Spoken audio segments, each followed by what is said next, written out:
One, two, three, and we are live. Welcome back, ladies and gentlemen. We're going to continue with chapter two. Um, this is a educational reaction video.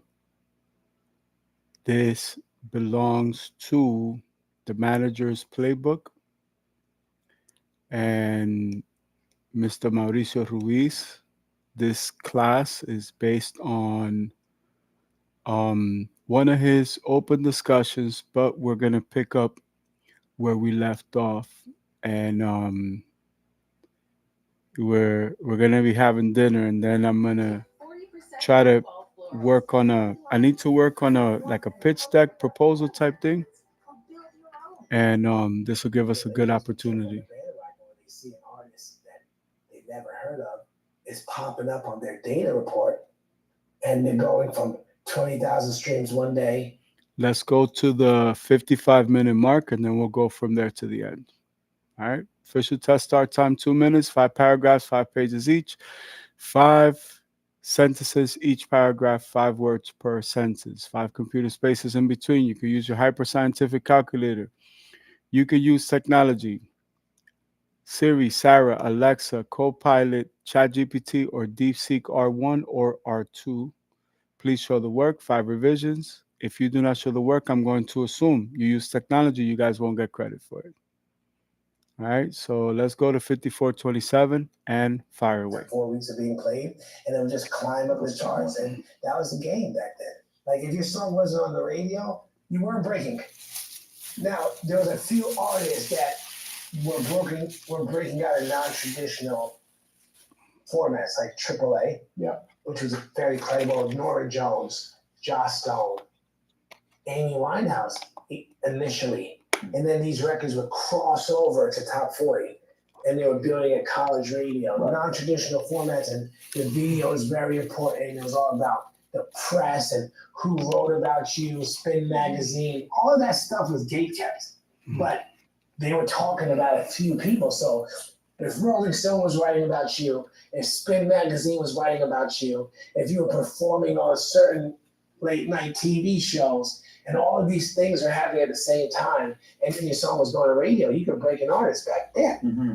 Now thank you, Heavenly Father, for one more day. Mm-hmm. You only made your money back at 50 million streams. You only made your money back at 100 million streams, and you don't even have to spend another dollar. So what's the point of going to radio with this song when, just let it stream, put out another single in 4 weeks, let that do its thing. From a label perspective. Yeah, from the label perspective, let's just put out a bunch of records and build a catalog. Once we find a record that's lightning in the bottle and is going top 50 at Spotify and is getting all these syncs, and we can feel like the energy in the marketplace that this record feels like a smash, then take it to radio and drive it all the way. Now, that applies to developing artists, right? Certain artists go to radio because they almost have to. They didn't grow up in the streaming era. So when you put out a Katy Perry song, you're going to radio. As soon as you drop the single, you're impacting the record, you're going to radio. When you put out a Rihanna song, you put out a Lady Gaga song, Bruno Mars in this day and age. But for most developing artists, or even artists that came post the Spotify era, like post CD, radio-driven era, like 2013 and beyond. Yeah. Some of those artists are not going to radio out the gate. And definitely the new artists, you're not going to radio with the new artists unless you have 50 to 100 million streams and the song is charting top 50 on Spotify and Apple. So let me ask you this, Chris. If it seems like there is a conversation, potentially maybe you'll still pay over. Oh, no. Listen, there's not a conversation. It's happening. Okay. Is it happening, not with radio, but is that happening as well too when it comes to streaming? Oh, yeah, there's bad actors in everything. I mean, streaming is the new radio.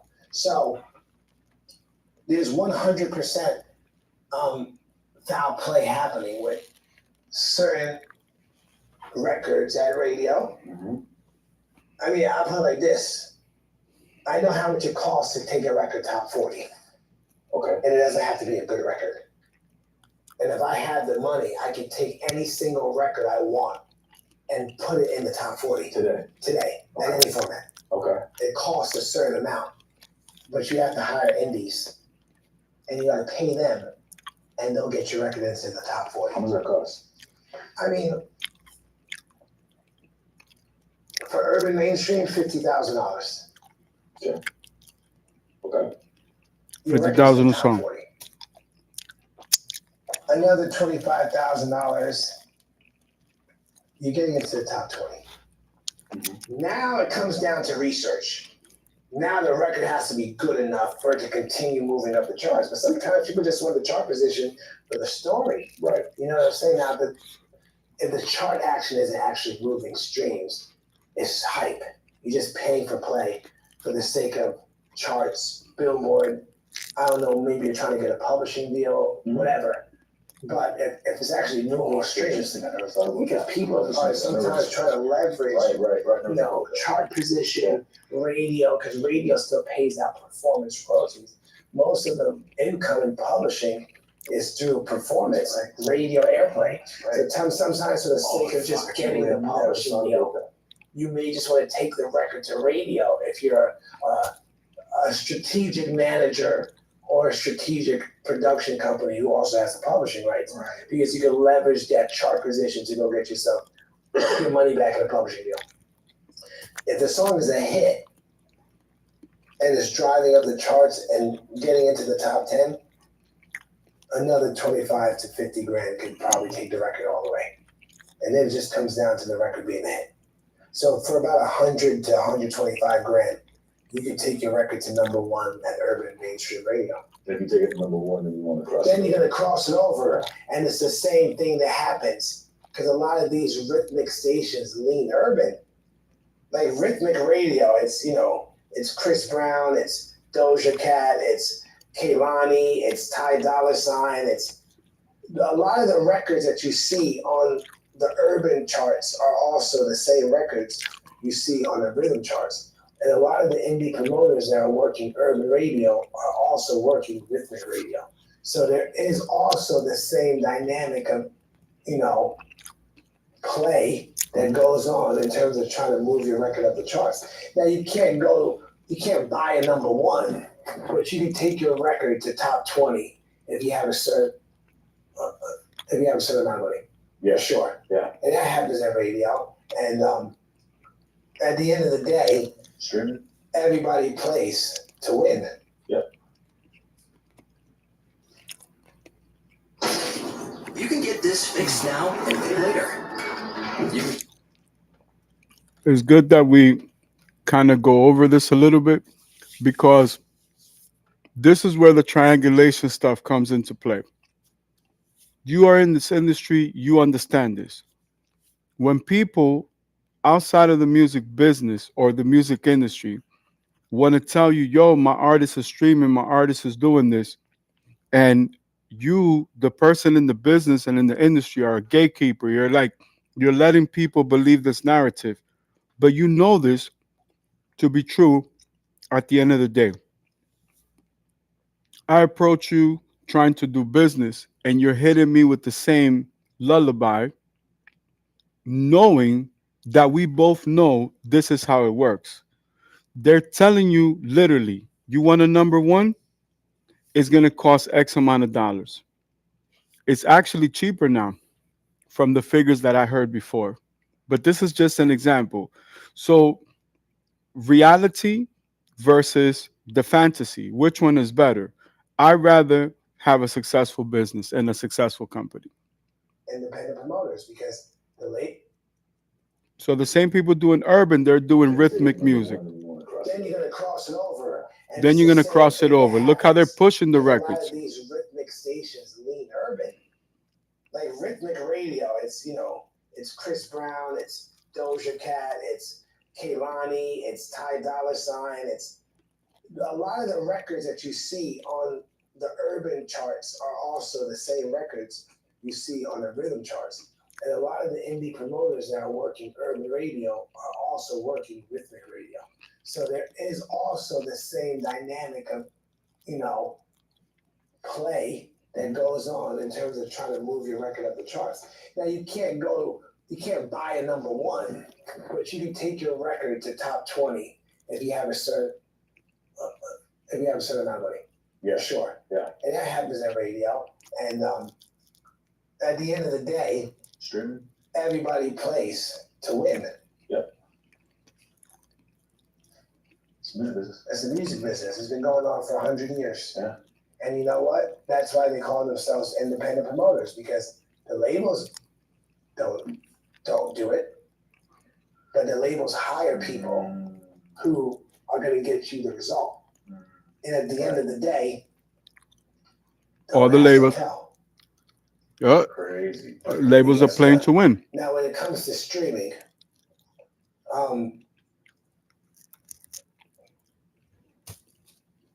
Don't stop now, brother. listen, Talk that. Talk. when it comes to streaming, we all know there's foul play that happens when it comes to streaming manipulation. You've heard that before. Yeah. If you're an artist that's getting hundreds of millions of streams, some of your songs in your catalog have 1 billion streams. 200 million streams 1 week can make a difference on you going #1 and getting that Billboard chart position and getting that look where radio wants to impact the record because it's now sitting at the #1 spot on Spotify. So to manipulate tens of millions of streams, 50 million streams when you have 300 million streams, Yeah, it was. 10%, Right. It's not even noticeable. nobody's really gonna bark at that. Yeah. You know what I mean? But you can also manipulate hundreds of thousands of streams for the sake of building up the repertoire so you can get yourself a major record deal or you can attract a research,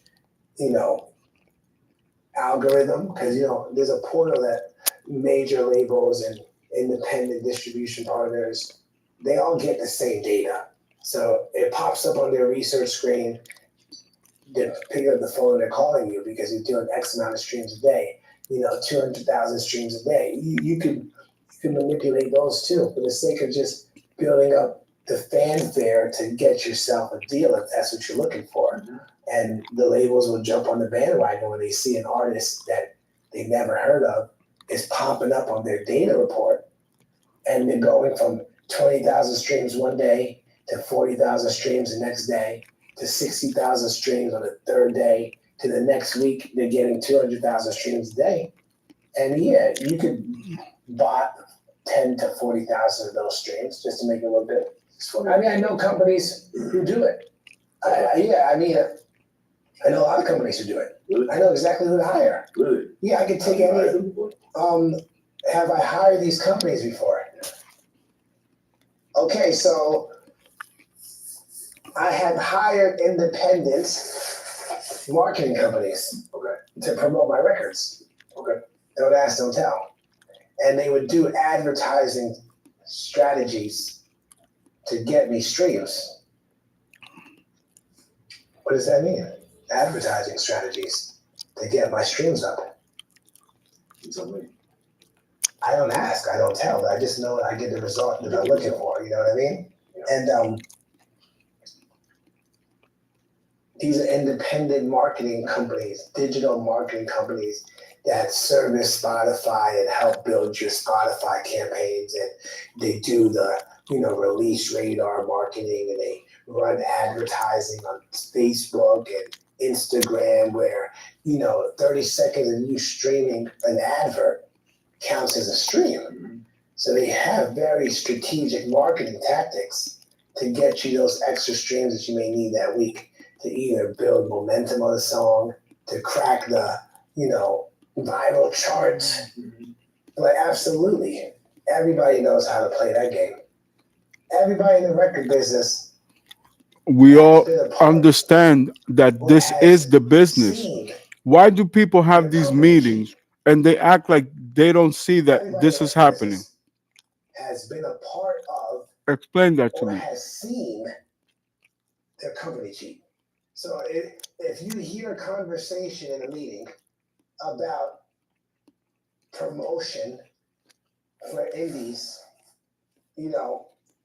giving them cash or giving them product, PlayStations, tickets to concerts in exchange for airplay, then that's considered payola, right? Mm-hmm. You're giving somebody something in exchange for something. Mhm. They're not just playing your record because they think it's good, or they're not playing your record because it's They're doing well. incentivized. They're playing your record because you just gave them 6 tickets to the Taylor Swift concert. Facts. Front row. Or you just gave them 20 PlayStations to give away to their listeners. Or perhaps somebody who has cash in a bag is potentially breaking off somebody. Potentially, allegedly. I don't know for this to be true, but I've seen companies I work for cheat. And I also have hired people to do marketing on behalf of my records to advance the commerce picture. So I can Pumping the tell you I numbers. cheated. Pump and dump. Mm. Illegal in any other business. It's the game that you're in. though. But in music, Listen, it's not something I that shouldn't say it's the game. It's It's, a- the game we're in. it's the music business. it's the music And I'm business. not saying, because at the end of the day, they call it marketing. But if I can be honest with you, Please. I'm calling it cheating. You're manipulating streams. You're manipulating charts. You're manipulating data. You're paying for play. You're Manipulation. doing things to advance your commerce picture. That's cheating. And it's an open secret, basically. Yeah, I mean, it's not even a secret. I'm not gonna at the end of the day, It's not. defame anybody, but I'm not gonna be a fool. I mean, part of change, part of the evolution of yourself in business is also being aware of wrongdoing. Yeah. Right. Being aware of foul play, being aware of bad actors, and changing and evolving, or just disconnecting from that way of doing business. Right. Mm. Like, for example, I've signed artists to deals that I wouldn't sign my artists to. Why's that?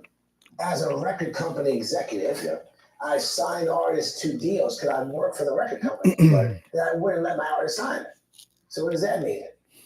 That means you could say that lacks integrity. Yes. Because, but if I'm in the room and I represent the record company, and we're trying to sign an artist, and I personally know deep down inside that the deal is unfavorable to the artist, and the artist is never going to make money, I can't go behind the record company's back and call the artist and their manager and say, you know what, this is a bad deal, I'm going to sign it. I'm negotiating against myself. Mm-hmm. But most of the deals I've signed, when I signed artists to major record companies, I wouldn't let my own artist sign it if I was managing them. And there was times where I was managing artists at the same time when I was signing artists to major record companies. Right? But you had the visibility on this side to understand what a good deal was. Absolutely. So I wouldn't let some of my artists sign. Now, some of my artists had no leverage, so they had to sign certain deals. But you're communicating that. I'm communicating that to my artists. Yeah, like, of course. this is not a great deal, but this is the reality. Yeah. Getting lost feels bad. Getting strong feels good. Let's take a quick pause. So, again, I come from a different background, different upbringing, right? In business, you believe that if you have an education, everybody does. If you conduct business ethically, that everybody does. But these are the label executives telling you they've had a change of heart, they changed their lives, and they're letting artists know. You will be surprised to be in any Discord with new artists that still believe that all these superstars, other than a small percentage, just happen to be whatever they're portraying. When we know that it's a machine. I work for the record company. Right. That I wouldn't let my artist sign. So what does that mean? That means you could say that lacks integrity Yes. because, but if I'm in the room and I represent the record company, and we're trying to sign an artist, and I personally know deep down inside that the deal is unfavorable to the artist, and the artist is never going to make money. I can't go behind the record company's back and call the artist and their manager and say, you know what, this is a bad deal, I'm going to sign it. I'm negotiating against myself. Mhm. But most of the deals I've signed, when I signed artists to major record companies, I wouldn't let my own artist sign it if I was managing them. And there was times where I was managing artists at the same time when I was signing artists to major record companies, right? But you had the visibility on this side to understand what a good deal was. Absolutely. So I wouldn't let some of my artists sign. Now, some of my artists had no leverage, so they had to sign certain deals. But you're communicating that. I'm communicating that to my artists. Yeah, like, of course. you know, this is not a great deal, but this is the reality. Yeah. You're going to get a $250,000 advance. You're not going to own your rights. You're going to get a 16% royalty.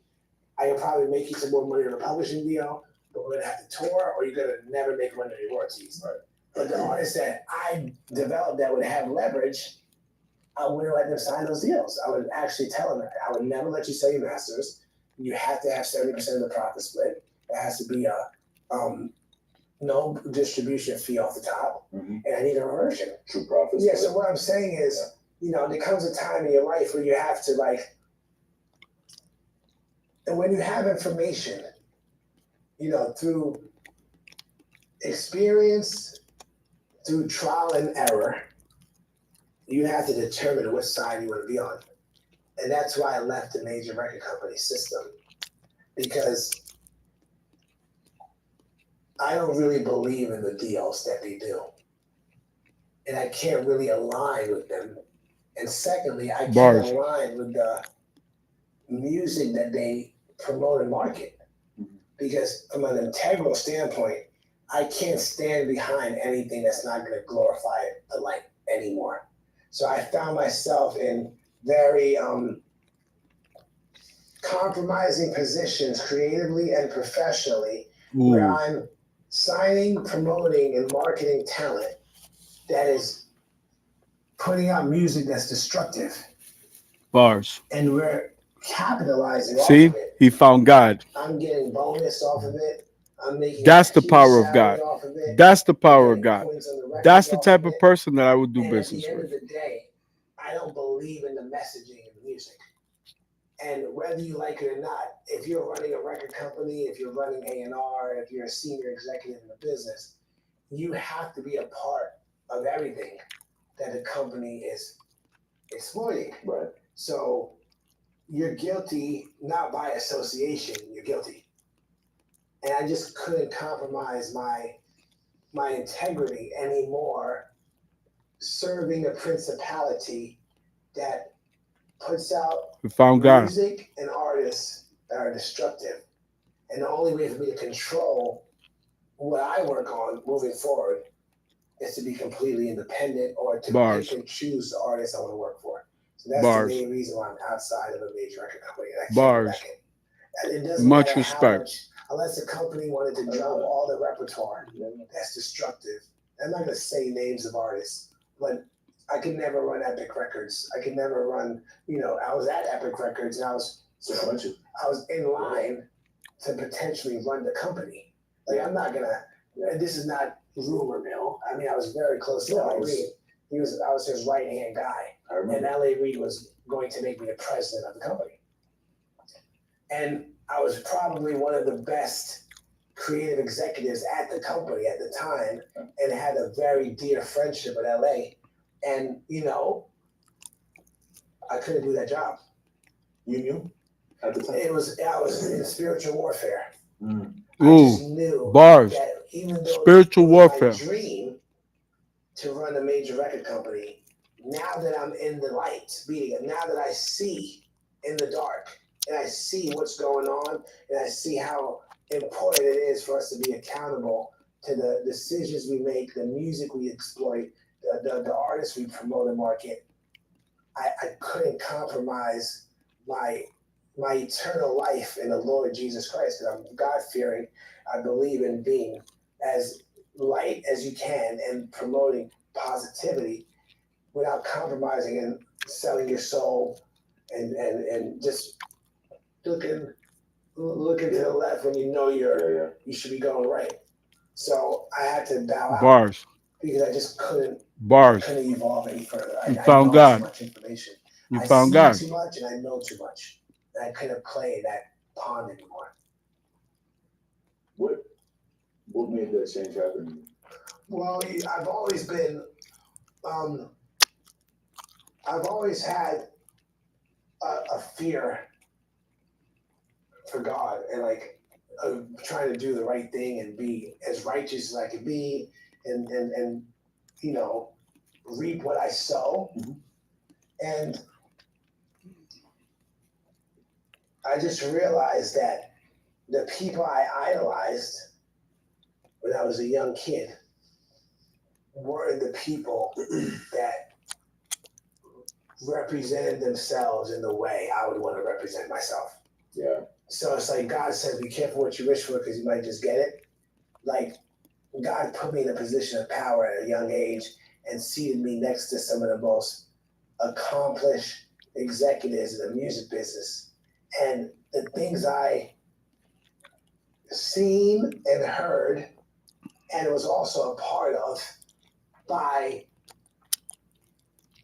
you're in the room, you work for the company, you're the, executive A&R. Yeah. I just knew that for me to go to a certain level, I would probably have to sell my soul a bit more. And I already started selling it. Mm. And I couldn't sell it anymore. I started being complacent to things that I knew weren't right. I started promoting and glorifying music that I know wasn't constructive but was destructive. Mm-hmm. I started letting things slide that I saw that were inappropriate and just not righteous. And I knew that I was getting caught up in my ego. I was edging God out because I was getting paid very healthy. Right. I was having hits.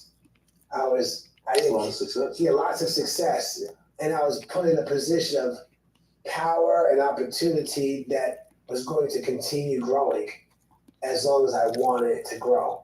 And I just couldn't compromise anymore. So I had to bow out and like reinvent myself and, kind of like take a step back and like kind of reevaluate my journey. Power to you, brother. My desire moving forward. Ain't nothing wrong with finding God, baby. Ain't nothing wrong with finding God. There's nothing wrong with finding God. Nothing wrong with that.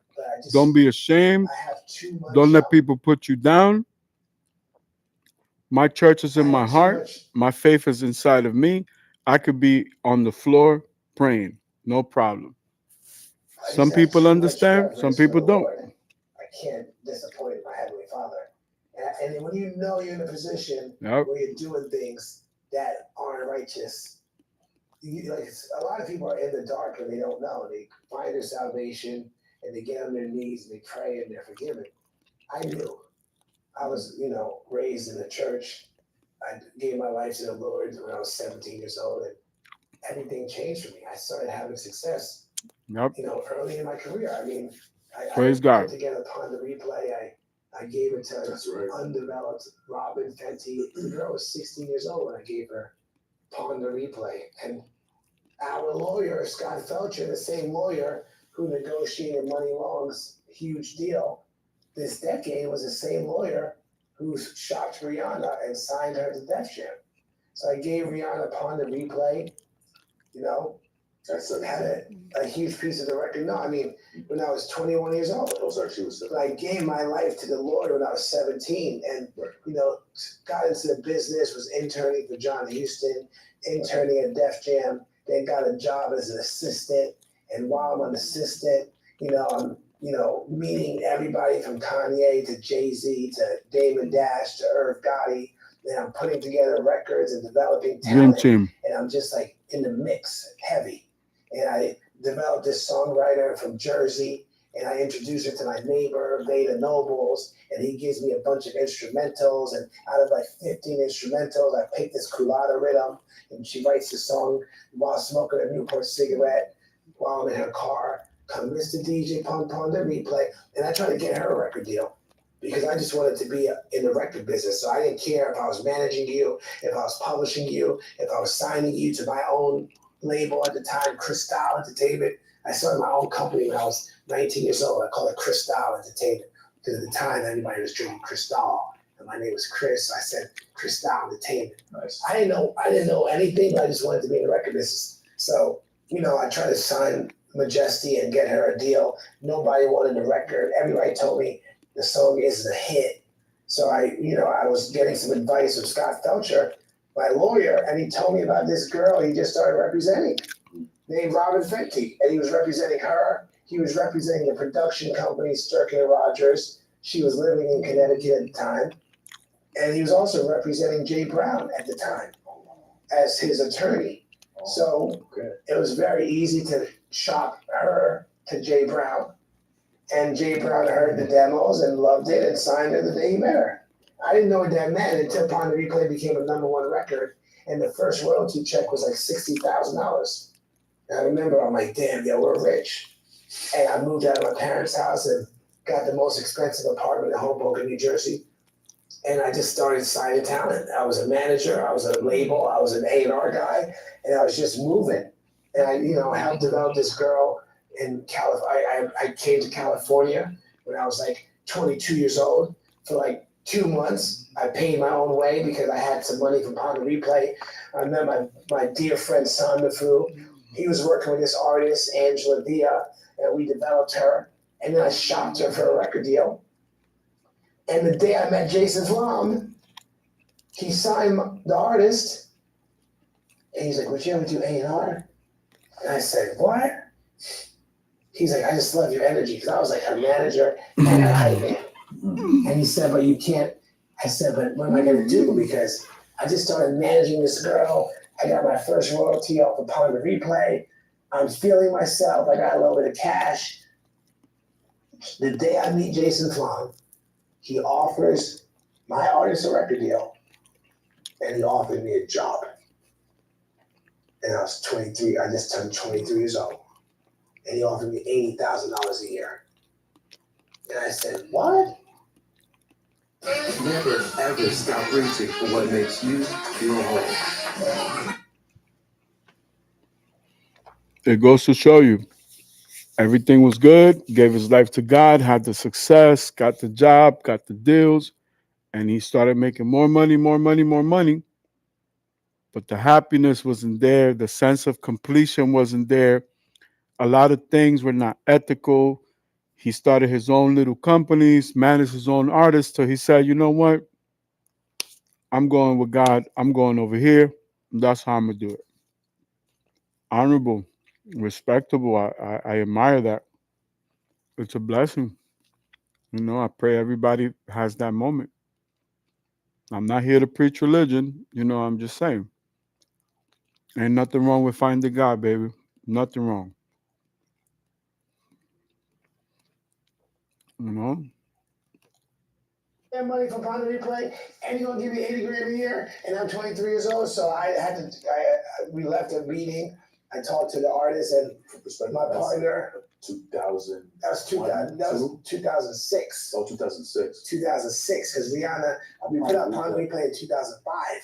Was it 2000? Yeah, 2005. Pon de Replay came out August 2005. My era. And 2006, I got the job, and he signed my artist. And I said, you know what? I think I could do more for you if I was in the building. So I took the job. And I had to find her manager. So the only manager I knew was Mark Jordan, who was managing Rihanna. So I introduced her to Mark Jordan. Mark Jordan started managing her, and I took the job. And the first artist he gave me was Joss Stone. And I didn't know anything about A&R, but I knew I'd read credits, and I knew who was who. And I remembered Dallas Austin's name and Raphael Sadiq. So I just started calling I I just started using the phone at Virgin Records. This is Chris Anacruz, senior director of A&R. And I went to talk to Derek Dudley, who was managing Common. I went to talk to Dave Smith, who was managing Raphael Sadiq. And I just started Dave Gates, who was managing the Dallas Sauce House. And I wanted to get people on the phone. So I had a business card. And I A&R Joss Stone's record. She was the biggest artist on Virgin Records at the time. And I got Common on her album. I got Lauryn Hill. Be right back. First feature Lauryn Hill did since the Miseducation of Lauryn Hill. 8 years later, this is one of the biggest icons in the world. Yeah. And I got Lauryn Hill featured on Joss Stone's album. It was her first feature because I grew up in the same neighborhood as Lauryn Hill. How did you like that? Yeah. Because I just knew her brother and I knew her father. So I was able to maneuver. And I was just like, I just had the gift of gab. And Joss Stone was a credible artist. Lauryn Hill liked the record. And she did the record. And then the following year, I meet Katy Perry and my life changes. And that was the first artist I actually signed to the record company. Jason Flom really believed in me. And, you know, she was dropped from Columbia Records, but I just believed in her. I thought she was like the next Avril Lavigne. I was obsessed with Avril Lavigne at the time. It was 2007.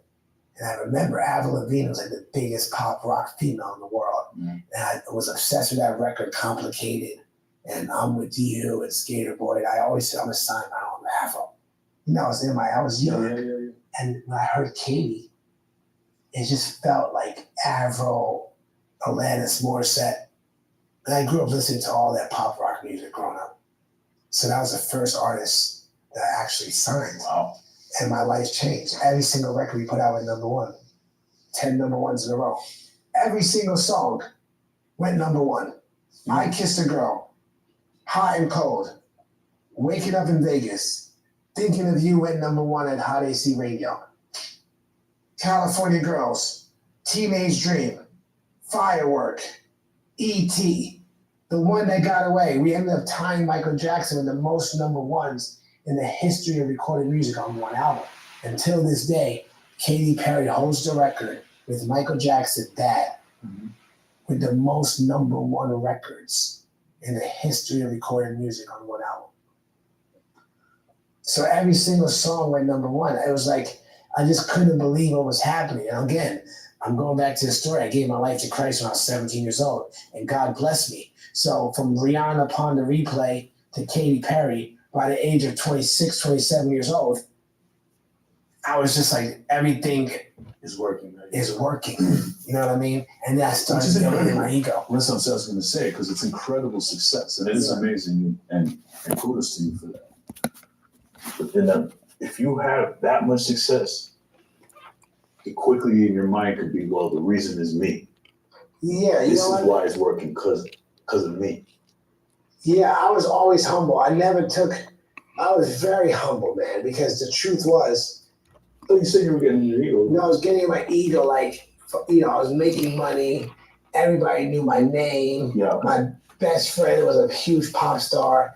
I was hanging out with Rihanna and Katy Perry because I introduced them, and I was rolling around when I moved to LA with Katy and Rihanna, taking them out to parties. I'm like, Rihanna on this arm, Katy Perry. Yeah, This. guy. I'm just a guy out here, you know what I'm saying? So I started feeling myself, but I always like was very loyal to Katy. Like Katy changed the course of my life because Katy, you know, believed in me as much as I believed in her. Mm-hmm. There was an instance where I almost wasn't a part of the record, and I signed her because I was living in New York. Oh, And- okay. I'll never forget this. I gotta give Katy all the credit. There was another A&R person that lived on the West Coast, and his name was Ken Brownstein, and he was a more alternative-leaning rock A&R, and he was living on the West Coast. So our chairman at the time, Jason, was having a meeting at the Beverly Hills Hotel with Katy Perry to talk about her record. And I was supposed to fly into LA to have the meeting with Katy because I'm the A&R that signed her with Jason. Now, an A&R can't take credit for signing an artist exclusively because at the end of the day, the chairman signs the artist. Like David Massey signs freaking Jesse Reyes. Of course, our dear friend, the A&R guy, brings it in and champions it, but it's being signed by a champion. Yeah. So Jason Plum and I signed Katy Perry. But, Ken Blounsing was at the company before me. He was always working at Virgin, I think 2 years prior to me. And he leaned more rock. And I'm the black guy, A&R, that lives in New York City. Now, I'm not using race as an issue, but there is some doubt. Mm-hmm. Like, can this kid really make this record? Right? Pop rock girl, does he have any experience? Especially you're young. I'm young, you know what I'm saying? I never did A&R before. So Jason called me and said, I think we should let Ken help you A&R the record. He's on the West Coast. He's close to Katy. He lives in the same market as her. And me being a brand new A&R person, I'm making money, I'm excited. I'm like, of course, Jason, boss. Yeah, that makes sense. I didn't really know what I was doing. I just wanted to be a team player. Okay. Katy came out of that meeting and said, where the hell was Chris Anacute? She said, I'm not doing anything without Anacute. Wow. And I remember she texted me and she said, nobody's working on my project but you. Wow. Chris She Anacunte. insisted that I was her sole A&R. She wasn't letting anybody else in but me. Because I'm the guy who believed in her. And also, I'm the guy that she's connected to. And if Katy didn't do that, I don't know if I'd be here in LA talking to you. Because history could have been different. Yeah. She basically stood up for me and claimed me as her own. And I still work for her to this day. Yeah. 17 years later. I've seen that. I still work for Katy as an A&R person. Bars. I work for Capital. I That's work right. for Katy. Yeah. Because she's very Bars. loyal. And she knows that See what I'm talking about? I'm a dear These friend are the of kind hers. of I people believe that I want in my life. It's not just about my career. Everybody thinks, oh, it's just sign the deal, sign the deal. No, it's not just sign the deal. It's my life. It's my 9,000 songs plus what I have in the stash. You're crazy. Shemai's no longer an island, but she's still loyal to him, and now he co-manages her. Exactly. See? Yeah. But that's what it's all about, because the great artists know the people who are going to tell them the truth, the people who are going to get up and lay on the sword for them when things don't always go well. You listen. Let's pause this. This is excellence in a conversation exchange. There's so much to admire from Mr. Chris Anacunte. Even when I did my live this morning, I couldn't pronounce the last name. Anacunte is the last name. The way that he's expressing it, like he said, I don't work for Capital, I work for Katy Perry. Why wouldn't I want him in my project? It's not just to get a song signed and let's go work with Rihanna or Jesse Reyes or Katy Perry. But this is a guy from New York, Moreno, who gave you a pop superstar 17 years ago. And this person has kept this person in her projects. If he was a bad person, that wouldn't be the case. Yeah, listen, Katy just That's so much respect, yo. claimed me as her own. She believed in him like he believed in her. Yeah. 17 years So the later, question is, I Mauricio, still do work for you Katy as an believe? A&R person. I don't work for Capital. I work for Katy. Yeah. Because she's very loyal, and she knows that I'm a dear friend of hers, and I believe and believed in her You know what? That's from the beginning. it's a loyalty so important in this business. Yeah, she's one of the sweetest human beings I've been in the record business, and the most loyal, and she's never changed. That actually reminds me of Jesse and Jeremiah, because Jeremiah's no longer at Island. Shemai's no longer an island, No, he hasn't been over 10 years. but she's still loyal to him, and now he co-manages her. Exactly. See? Yeah. But that's what it's all about, because the great artists know the people who are going to tell them the truth, the people who are going to get up and lay on the sword for them when things don't always go well. Listen, this last Katy record we put out wasn't a commercial success. I wanted to ask you about that. Yeah, listen, Katy just turned 40 years old, all right? Katy's been having hits for 17 years. Katie has two, of the biggest selling female singles of all time. Top 3, top 5 with Firework and Dark Horse. Katie has a diamond album and 7 diamond singles. Katie has toured the world and sold, millions of tickets. Katie has, 7 diamond singles. 11 number 1 records at top 40 radio. At the end of and she came out before Instagram and before the streaming era. So one would agree that, she's done it all. Yeah, it's hard. So, she still has a voice and she still has something to say. So she wants to make music, and I'm always Legend in the gonna game, support yo. her. And I believe in everything she does. I think her album is fantastic. I think we have massive hits on it. Okay. And you know what? We came out the gate a little shaky. I think there was some backlash for her reuniting with Dr. Luke, which was my desire and my recommendation for her to go back in the studio with Luke. Okay. Because Luke is a dear friend. Okay. And, all the stuff he was accused of is actually not true.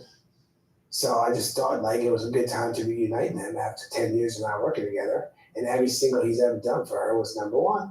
And the press just didn't react favorably. And they basically tried to assassinate him and her.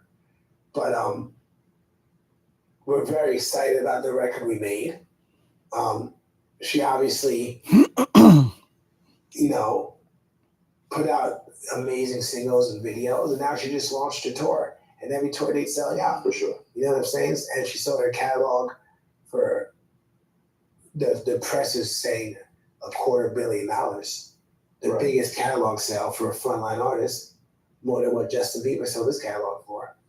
So at the end 250 million. I mean, I think I'm walking in the gates. 200 or 225. I think she's Mauricio Ruiz, Mauricio. I mean, Katie's one of the biggest Come on, pop stars babe. of all time. And she's done all of this before the age of 35 years old. And she just turned 40, and she's about to go on tour for the first time in 8 years. So to me, it's success. But again, what I'm saying is every record isn't going to She be took an number 8-year one. vacation. Every record isn't going to be Teenage Drake or Dark Horse. But it doesn't change. But that's also, My to be belief fair, in it's her. just like Yeah. very 17 years of difficult to domination? replicate. Yeah. That's what I'm saying. Like, as a pop female, most pop stars, most pop artists, the life expectancy is 5 years. If that. You know what I'm saying? So I could say Katie had a massive run from 2008 to 2017. Let me ask that. 4 years. It didn't connect the way that you guys wanted it to, Yeah. from what I'm hearing you say, but you still feel that there's massive hits on there. Do you still work? What do you do to make, Yeah, because one of these records is going to reveal its head. and how you, so, The label may not be marketing right, as, bullish as they once were when the record first came out. yeah, They may not be investing the dollars, but it just takes one moment. She's going on tour, yeah, and the tour is called the Lifetimes Tour. And one of our singles was called Lifetimes. yeah, And I think it's a hit. Yeah. And, Doechii is on, I'm His, He's Mine. That song is forward, original. It sounds like a smash. yeah. And it did pretty well at radio. But Doechii's the hottest breakout artist this year. She may win Best New Artist. We don't know. But at the end of the day, she's nominated, right? And but more importantly, Katie identified it early, right? And since we did that collaboration, Doechii's star power has gotten bigger. So it just takes one moment. It takes a sync. It takes a performance, and all of a sudden, people hear a song. It takes one trend on TikTok. Yeah. You know what I'm saying? Yeah. Like this whole zeitgeist of TikTok consumers don't even know who Katy Perry is. And the truth is, some of the songs that we put out in 2010, like last Friday night, Showing the light right now. are you kidding me? They're becoming like kids are just discovering TGIF last Friday night.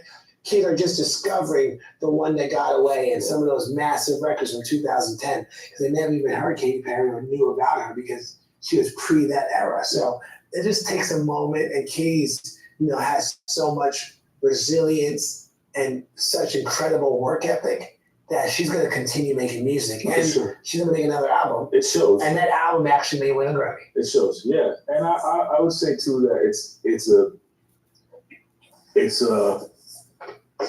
I would call it almost like a defect of success, where it's that line that Jay-Z has: first they love you, then they hate you, then they love you again. Yeah.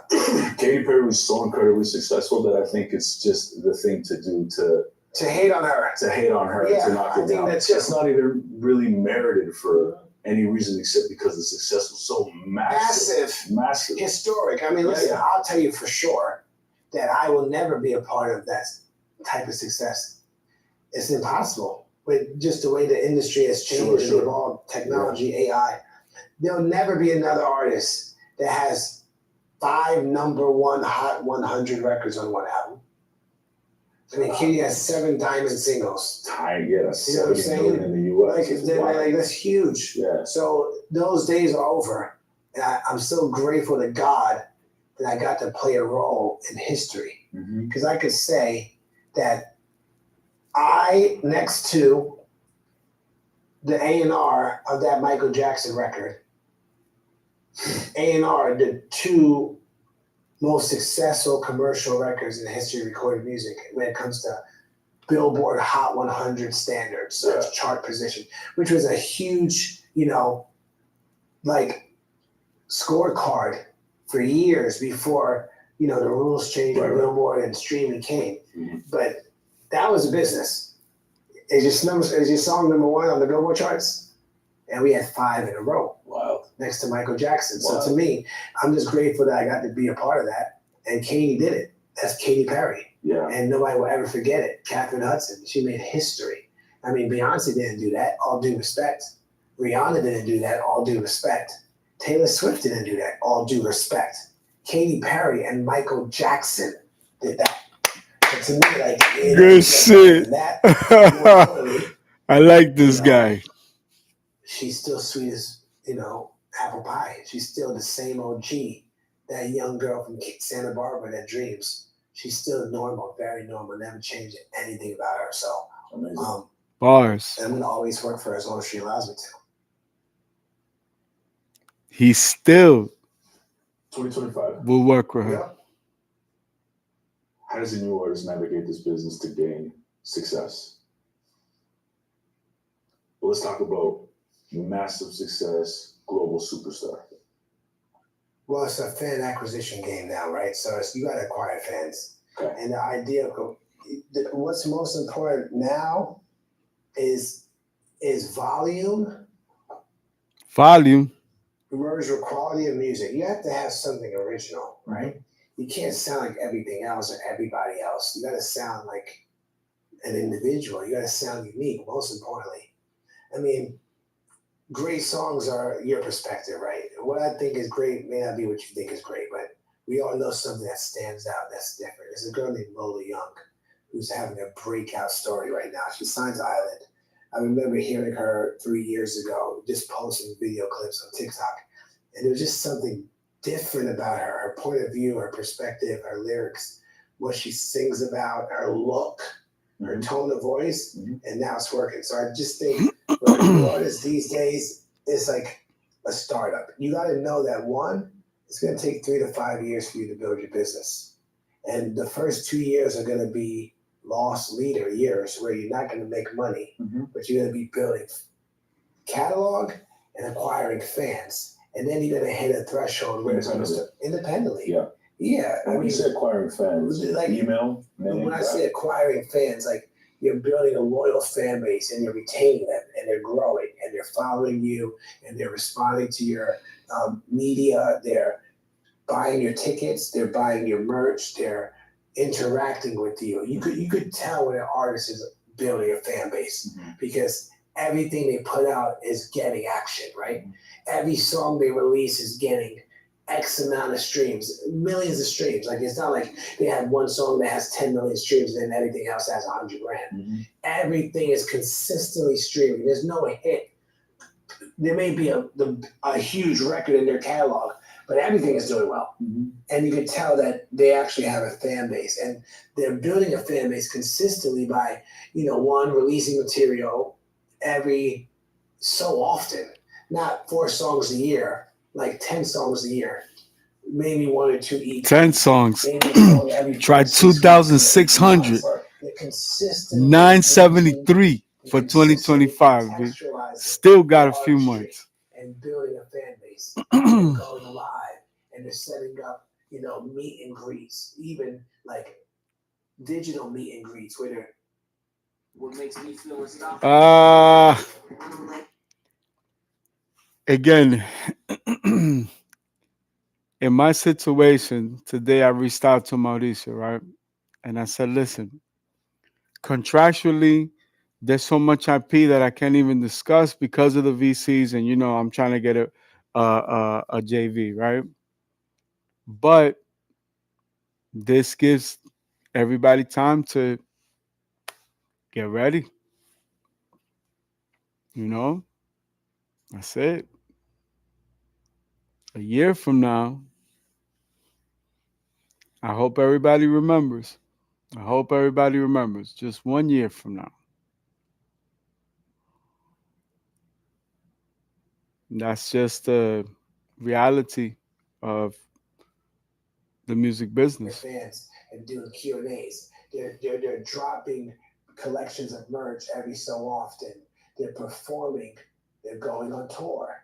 And they're consistently putting out product, shooting content, long-form content and short-form content, and engaging with their fan base. And they have an understanding of social media. They have a resilience about, promoting themselves and having, the know-it-all to stay the course and not just throw in the towel after they put out the first 3 songs that do 1,000 streams, or the videos do 500 views, right? Because it takes a while for things to catch on, and consumers are very wishy-washy. So they may see something that pops up in the midst of everything else is popping up on their screens or on their phones or everything else in life that they may be distracted by. They're also interacting with new media, new artists, and it takes a few impressions of seeing the same thing over and over, whether it's hearing the same song, so you got to promote yourself often. You can't just promote yourself for the first week or 2 of you putting out a song and then go away because nobody's responding. You need to consistently promote yourself and then consistently release material to show these fans that you're starting to acquire. It can start with 100. They tell 2 people each, now you have 400. They tell 3 people each, now you have 1,500. All of a sudden, as you continue contextualizing your artistry, 1 + 1 = 4. And then eventually, there has to be a moment in time where you have a hit. And I'm not talking about a viral moment. I'm talking about something that hits everybody at the same time. Hits don't lie, right? There's a reason why certain songs have more streams. There's a reason why when you perform your live show, there's that 1 or 2 songs that everybody wants to sing along to. Right. Because at the end of the day, the music industry is still 3 minutes and 33 seconds. A hit record. So you I like that. 333. And then through gaining a hit, your fans grow rapidly. And then you keep on compounding your fans with now building more momentum after you have a hit. But is a hit just a great song? No, a hit is something that penetrates the marketplace culturally and commercially at the same time and over a period of time. Through growth, through the work that everybody's doing to make that record become a hit, obviously from a sonic standpoint, it's got to count. Yeah, but the original entryway is the consumer leaning forward. See, the algorithm doesn't reward you because you have more followers. And the algorithm doesn't penalize me because I have 10,000 fans. Right. The algorithm looks at what this product, what kind of interaction the product is receiving at any given moment. So let me give you an example. If you have 1 million fans Mhm. and you have 1 million streams, and 20,000 of those fans or streams are actually, consumers who are actually saving the song and putting it in their playlist and or sharing it, Mhm. or 20,000 of those views are actually comments, and they're also sharing the video content that you're posting. Mhm. That determines a score for that AI robots that are determining whether or not they want to push your content forward. Now let's take a pool of 100,000 fans and 100,000 streams. But out of those 100,000 fans and 100,000 streams, right? 60%, 60,000 of those streams are from consumers who are saving the song And to sharing. their playlist and saving it. Out of those 100,000 views, there's 60,000 people engaging in the content. That product has a score. And based on the more favorable action, the robots push that song further. Mhm. And it compounds, and 1 + 1 = 4. So when I tell people hits don't lie, they really don't lie. Like, it's not by accident that songs go viral, and it's not by accident that songs become hits. Because the truth is, everybody's responding favorably at the same time and sharing information and pushing it forward. I mean, at the end of the day, you don't need money. You don't need a manager. You don't need a production company in your early stage of development to really work for you. All you really need is fans. And you need your fans to work for you and push you forward. And if they push you forward, sky's the limit for you. And that's why it's important to start acquiring fans. You need some type of sample base, some type of audience pool to start feeding your records, testing your records, and testing your records, putting them out. Mhm. And let's see if this one's a hit. Mhm. And if it's not, put out another record in 4 weeks. Put out that piece of content. Put out that short form video. Let's see if these fans are reacting. And I'm telling you, it rewards the records that are really reactive. It doesn't matter how big of a pool size you're testing or releasing this music into. It's about how that pool size is reacting to your music. So a hit is necessary. And every artist needs a hit record to go to the next level. Right. And that's the difference between the ones who become global superstars and the ones who don't. If you're an independent artist with a desire Mhm. to be a global superstar, you need a hit record. And then when you have a hit record, the phone rings Oh yeah. and people want to help you. And it's not just the record label wanting to write you a check if you're desiring a record deal. Right. It's not the publishers wanting to write you a check if you're desiring a publishing deal. It's the brands calling you, offering you endorsement deals. It's the film and TV music supervisors saying, I want to use this song for a Coca-Cola commercial. At the end of the day, when you have a song that reacts, Meta and TikTok. it's that are Meta calling and to help TikTok you. that are calling to help you because they know that they're going to get more eyeballs on their Ding. and they're promoting your content or your song because they know that it's reactive. So hits don't lie. Hits are the best thing that can happen to you if you're a developing artist. Now, of course, if you put out enough records over the course of 18 months to 3 years, you could build a very healthy business. You'll have a few 100 million streams. You'll be able to sell 1,500 tickets in each major market. You'll be able to honestly make a living, a few $100,000 to maybe even close to 7 figures between touring, merch, and master if you're completely independent. Ka-ching. Building for 3 years consistently, you can make a very healthy living, truly independent. And to me, that's success. Mhm. Like at the end Facts. of the day, if you really think about it, you can make $100,000 a year as a recording artist if you were smart. Tell me how. And at the end of the day, too, if you make $100,000 a year, you represent the top 5% of humanity in terms of wealth. Right. Because 95% of the human population does not make more than 60 grand a year. So if you had 1,000 fans buying you a cup of coffee every month. $100 a year. It costs me $8 every single day I buy coffee. I assume that I pay about $40 a week for coffee. And I'm happy to buy my coffee. I don't want to make it at home. I do go to Starbucks, buy my coffee, take my ride, drink my coffee, right? So, you're my fan. I want you to buy me a cup of coffee once a month. $8 a month. $100 a year. I need 1,000 of you to buy me a cup of coffee once a month. That's $100,000 a year. And in return, Bars. I will give you exclusive access to all the demos I create, all the work tapes. I'll give you a t-shirt a year. I'll give you live streams. I'll give you a Q&A once a week. Mhm. I'll give you access to remixes and files and information that most of the consumers won't have access to. Yeah, my music will still be on Spotify for anybody in the street. For my super fans, Mhm. the ones that really care to be fans of me and want to help me make a living. If you buy me a cup of My coffee career once is a month, about y'all. which is $100 a year, I will give you all access to everything you want from me. And you want it because you're a fan. That's $100,000 a year. To go deeper on that though, how does an artist actually set that up for fans to give them $10? Yeah, so you can set up Patreon. You can set up Yeah, the same way you're paying $10 a month for Spotify. right. They can give you $8 a month or $100 a year, however you want to do it, Mhm. through any mechanism. Patreon Patreon. is an easy way. Twitch is an easy way.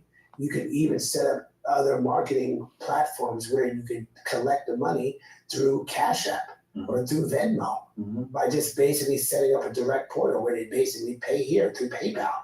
Whatever you want, but you can aggregate your fans in an ecosystem and charge them $8 a month, which is really just buying a cup of coffee every month. Mhm. And if your fans understood it as simply as that, they'd buy you a cup of coffee every month. It would be their pleasure because they're a super fan and they really want you to succeed. All you want to do is make $100,000 a year so you can do music full time and continue to serve them. Now, let's take it to 10,000 fans. You have 10,000 fans. There's 8 billion people on the planet. If you believe you're a talent and you work hard and you make quality music and you have an incredible offering to your consumer base, eventually, maybe in 5 years, well, let's say in 10 years, if you really all want to pursue music, look at Chapel Roan, 7, 8 years. It may take that long, right? Let's say in 5 to 8 years, you're able to acquire 10,000 super fans. I'm not talking about getting 1 million streams on a song, Right. which is very hard. Yeah. Believe it or not. Yeah. 99% of songs released on Spotify, over 90% of songs released don't have more than 10,000 streams in the entire ecosystem of Spotify. It's not easy to get 1 million streams. So I'm not talking about getting 1 million streams. I'm not talking about getting 1 million views. I'm talking about getting 10,000 fans, acquiring one at a time over the course of a 5-year period to buy you a cup of coffee every month. And in exchange, you'll service them at the highest level with all access VIP treatment, t-shirt, going live, Q&A, access to all the demos. You can even set up a camera in your studio and let them see you record and create all day long. Essentially, Meet and greets. monthly subscription, That's a monthly recurring revenue. Monthly recurring revenue. Mhm. That's $1 million a year. Yeah.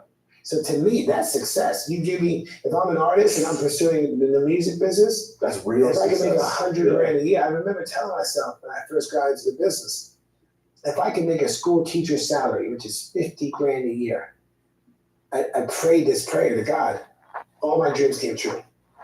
If I can make $50,000 a year in the music industry, all my dreams came true because I can pay my bills. I can get an apartment for $1,500 a month. I can get a car for $500 a month, and I still have about $1,000 a month. And I was like humble. I was fucking 21 years old. I said, if I can make $50,000 a year, I'll be in the music industry for the rest of my life. Because I remember when my parents first made $100,000, and we lived good. I lived in a nice suburban upper middle class neighborhood in West Orange, New Jersey, where we had landscapers come and we had green grass, and my dad had a Mercedes, my mom had a Mercedes, and we lived good. So to me, my parents, I remember when my mom made $100,000 and I thought we were rich.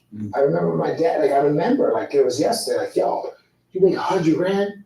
Oh, we rich. So I said, if I can make $50,000 a year, and all my dreams came true. He right? said we So rich. just think about it. If I'm an artist and I can make $100,000 a year today, you don't have to live in LA. You don't have to live in New York. You can live in Nashville. You can live in Idaho. You can live in Montana. You can live in a different country, Costa Rica. If you can make $100,000 a year, super serving your fans, 1,000 fans buying you a cup of coffee every month, you're successful.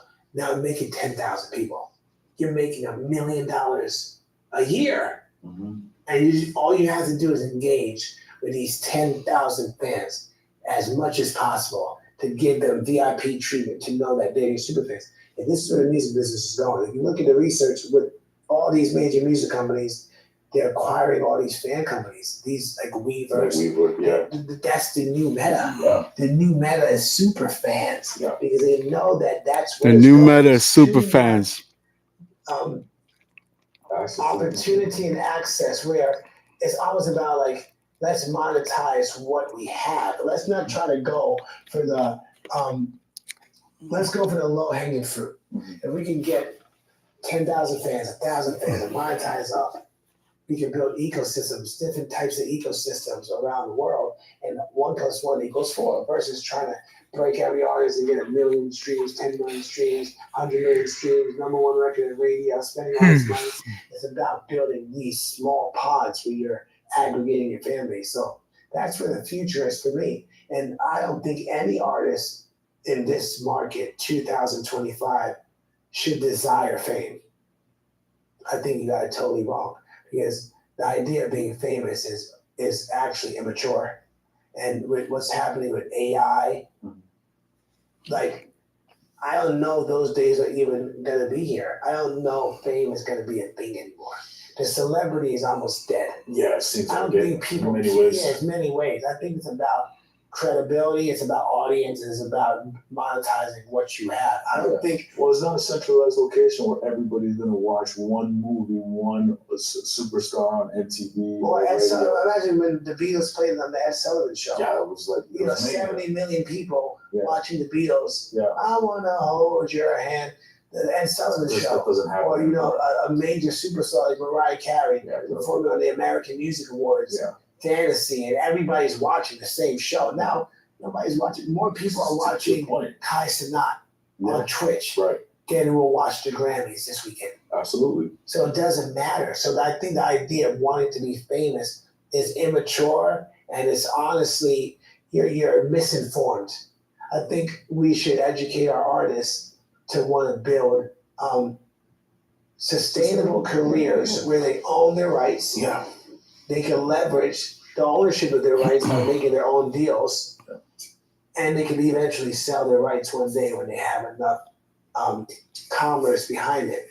Versus being famous because you'll be wealthier independently over a longer period of time. And I think building wealth, true wealth, is much more holistic than building fame. And when I say wealth, I'm not talking about cash. I'm talking about freedom. I'm talking about peace. I'm talking about control over your own poetic license, being able to say what you want, write what you want. If you're signed to these companies, they own your name and likeness. They can tell you that you can't release music. They can put your music on the shelf. It's very dangerous if you want to really be free, unless you have all the leverage to have the control over the deal where you basically can negotiate, where you basically run the marketing and run the overall exploitation of your material. But in most cases, you can't just put out a record. I can't just, for some of the artists I work for that are signed to major labels, I can't just drop a record in 2 weeks. I got to get their permission. We got to make sure things are clear. We have legal rights to the paperwork. And then they also got to then give me a date. And it could be 8 weeks from now. I want to put out the record next week. They said, well, we need to make sure we deliver it to Spotify 4 weeks in advance. We need to make sure we have it. I'm like, who comes up with this shit? But that's how they roll. And you can't just tell them to go F themselves. You have to basically fall in line because they own your masters. They're in control of your destiny. So I just think the idea of wanting to be famous is delusional. And I think the idea should be, how can I sustain a career, acquire fans, monetize my fans, and build, a slow and steady and hopefully one day vibrant business. Let me hit a few singles, then maybe I'll hit a double, and then maybe one day I'll hit a home run. But to me, a bunch of singles turn into a score. Like if you hit a bunch of singles, eventually somebody's gonna end up on third base and get to the home plate. You can't always just swing for the fence. You still get paid, you know what I'm saying? You're getting on base. So that's what I'm saying, you gotta get on base. And I think that's the way I'm educating the artists I work for now. Yeah. Is to just be a hard worker. One, don't overexpend it. Don't over expend. Oh, don't overspend creating content. And when I say content, I'm talking about audio content and visual content. Because the more money you spend on the content, the more you have to recoup as an independent artist.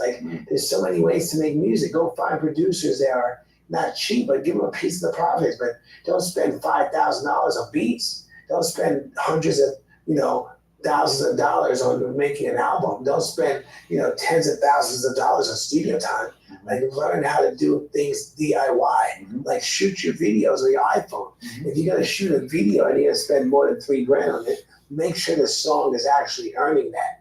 Don't just spend the money haphazardly, because in this case, a lot of people aren't really watching long form videos if they don't know much about the artist or if they don't know much about the song. So take your time and build, and then eventually start investing the money you're making into building more, and 1 + 1 really equals 4. I've seen it happen with so many artists who, I would see them, and then 18 months later, I would see them at 10,000 streams on Spotify. And then 18 months later, they have 10 million. And then 3 years later, they have a song with 70 million streams. And every other song has 5 to 10 million. And they're making money. And they're doing their first headline tour, and they're selling out shows. And every major music company is trying to invest in them. And they're doing brand deals. And you just got to keep on going. And before you know it, you could have a Russ story where you have 500 million streams, 1 billion streams. Now Russ did a deal, so I could say that. Even Lil Russell.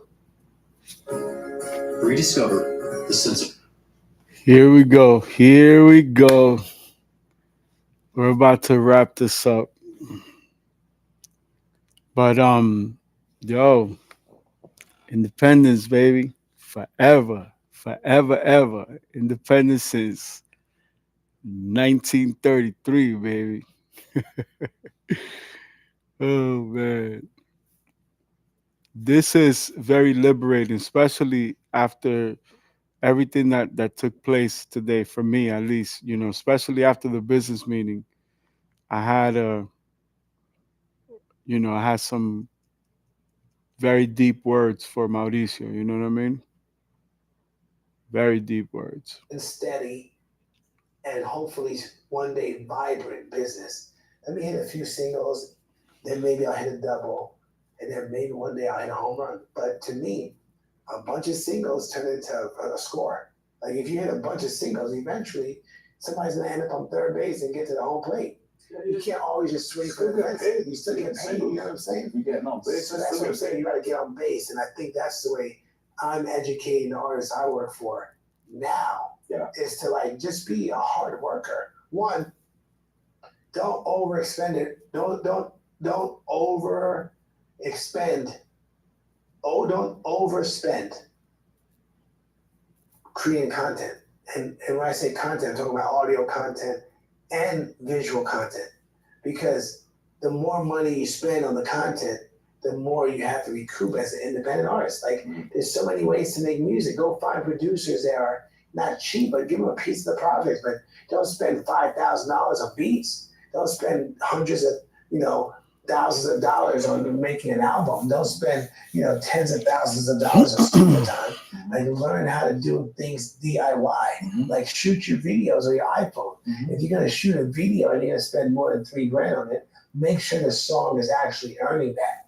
Don't just spend the money haphazardly, because in this case, a lot of people aren't really watching long form videos if they don't know much about the artist or they don't know much about the song. Mhm. So like take your time and build, and then eventually start investing the money you're making into building more, and 1+1 really equals 4. Like I've seen it happen with so many artists who, I would see them, and then 18 months later, I would see them at like 10,000 streams on Spotify.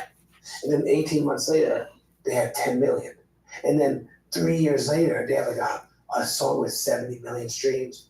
And every other song has like 5 to 10 million. And they're making money. And they're doing their first headline tour, and they're selling out shows. And every major music company is trying to invest in them. And they're doing brand deals. And you just got to keep on going. And before you know it, you could have a Russ story where you have 500 million streams, 1 billion streams. Now Russ did a deal, so I could say that. Even the Russell. Well, Russell's a great example, right? Completely independent. Yeah. And now all of a sudden, you got all these streams. You're making money. You're selling tickets. You're selling 1,000 seats in major markets. You're selling merch. You're fucking getting huge sponsorship deals for 35, 50 grand. You're getting sync deals. You own the masters. You own the publishing. And it's even important to you also need a bunch of co-writers. You don't need to split your publishing all types of ways. You don't need to split your master all types of ways. Like find your people, connect with a couple people, write your music, and just put it out and watch what happens. So that's the way I would advise an artist in this market, is to just build. And I'm not saying build slowly, but build maturely. Like don't Build maturely. Don't I be like immature. Don't haphazardly spend money. Don't assume you're gonna get famous, because that's just immature and delusional. I would be famous. Like that, I just think that's an immature spirit. Mhm. Like, what are you gonna be famous for? Mhm. Like, what happened in your life Mhm. that makes you want that kind of validation? Mhm. Because I never had that desire to be like famous or known. Right. I just wanted to take care of I just wanted to earn money, have freedom. That's why I don't like working at companies or for people, because I like to be in control of my own destiny. I like having freedom to express myself. I love sitting here with you, Maurice, to be able to talk freely about my, wisdom in the record business, my challenges, my shortcomings. I can admit to you that, I've been a bad actor. I can admit to you that I've played a part in manipulating streams. I can admit to you that I've been in rooms where my colleagues were doing payola. I can admit to you, because at the end of the day, you can't fire me, and I don't want you to hire me because I don't want your job. I'm a free thinker. I'm a free man. I think it's important that this information is out there, because there's a lot of hearsay. I'm telling you, it does happen, and it's going to continue to happen, and it is what it is. Now, at the end of the day, I don't want to play in that sandbox anymore. Yeah. I don't want to sign artists to exploited deals. I don't want to take your rights. I really don't. I want to give you your rights back. There's an artist right now that I signed 4 years ago, and I personally, an independent artist, because there's things I believe in that I love. It's not always like, let me go swing for the fences and get the major record deal and take the money off the table. I have an independent artist that I personally invested 150 grand into, and I have a 10-year license on the masters after recoupment. Mhm. So once I recoup my money, I get paid for 10 years after. And even though that's a good deal for her, Mhm. and I have a 50% profit split, so all the costs come off the top, I just don't feel the need to collect on her for 10 years. So I told her lawyer, once I recoup, I'm gonna give you your rights back. Mm. Like, I'm not gonna make any money. I'll probably make it like her A&R is actually 100% recouped against her, and I gave her 35 grand, and the rest of the 150 grand was spent on marketing. Yeah. But I said, once I recoup, I'm just going to give you your rights back because I don't want to collect on you for 10 years. I'm just in a different space right now where I just want I to can tell. educate the next generation. You know, I'm building a music academy with Stargate. Yeah, It's called LAMP, it's amazing. the Los Angeles Academy of Artists and Music Production. I can't wait to go And, there. no, it's fantastic. And all I do is mentor, develop, and inspire the next generation of recording artists, songwriters, and producers with no desire for commerce. Could you understand how freeing that is? I don't care how many streams they have. I don't care how many followers they get. I don't care if this content that they post tomorrow goes viral. I hope they get deals if they desire record deals. I hope they get publishing deals, but I'm not concerned if they do. I have no desire for commerce. All I care is to give them information. I call it bizdom. One of my students actually came up with the term, Chris, you're giving us bizdom, wisdom in business. And I just want to give them wisdom and opportunity. We have 16 recording studios. I bring in world-class mentors like yourself to educate them about the music industry. I run panels, Q&As for 90 minutes where I'll have anybody from yourself to like a Jay Brown who manages Rihanna to, Benny Blanco to a freaking creative director like Jaquil Knight who did the Single Ladies choreography to a business manager to a lawyer to, any professional in the music industry who can give these students access to information. We had a A&R meeting today with the senior vice president of APG, and all we want to do is just educate them with no desire. I don't want your publishing. I don't want to sign you. I don't want to exploit you. I just want to educate and teach you. And that's where I'm at now. So to me, part of me getting to this place is also, losing, failing, going through trial and tribulation, realizing that certain things that I was involved with aren't integral, and just wanting to kind of like show good faith and kind of like be the best man I could be. Yeah. Now that I'm in the knowing, because you could play dumb all you want.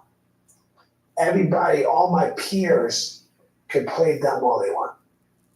Most of them are actually really good people. Most of these are friends who work at major record companies. Most of our friends who, still manage talent and have their artists in very exploited deals and bad percentages, and our lawyer friends who are taking their 5% off the top and getting paid sometimes before the artist gets paid, and also sometimes making more money than the artists on the deals. They're all really good people, but they compromise because they just want to make money. Right. Or they compromise because they don't want to lose their job, or they compromise because they want to still maintain their title and persona. But they know what's going on, and they know that a lot of the things they're doing isn't righteous. They know that there's certain artists that they work for that they would never introduce to their husbands or wives. They know that there's certain music that they would never play at their dinner table next to their 5-year-old son. Yeah. But they continue to be complacent because they're getting paid so much money. They're making their bonus structures. They're building their resume as a executive vice president, president, chairman, head of A&R, and they just want to maintain that ego lifestyle. And I could have easily continued to play that game, but I know too much and I just can't serve two gods.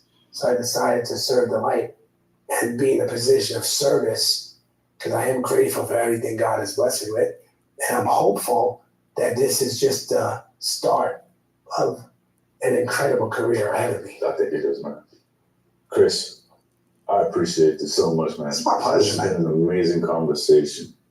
Absolutely one of the most honest conversations I've had on my name's playbook, man.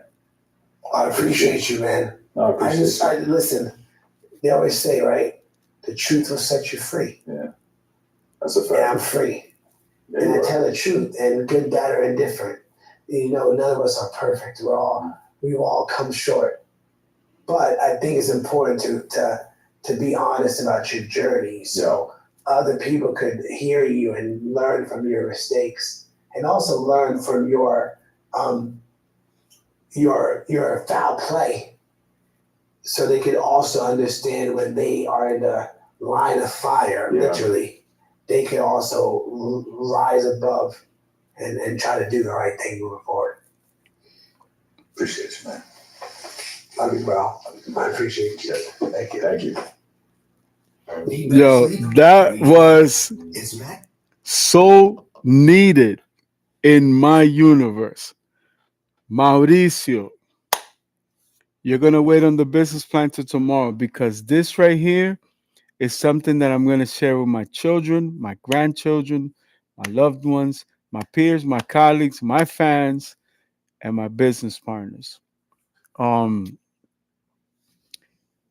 It is truly a blessing to have, for things of the universe. Just I couldn't get to this chapter until today, but I want all of my students to write your perspective. What do you guys think?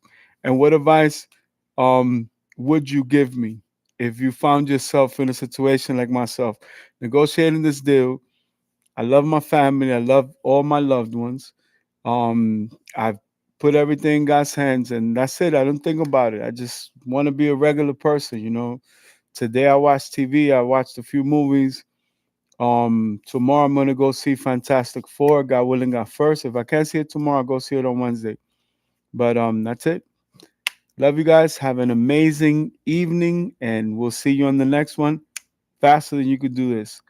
Have an amazing day today. May you conquer everything in your path. May everything that you touch turn into solid gold and beautiful bars of silver and beautiful precious gemstones such as moissanite and laboratory grown diamonds. Always remember to dream big, because dreams come true. It happened to me, and I know for a fact it's going to happen to y'all. Love y'all. See y'all on the next one.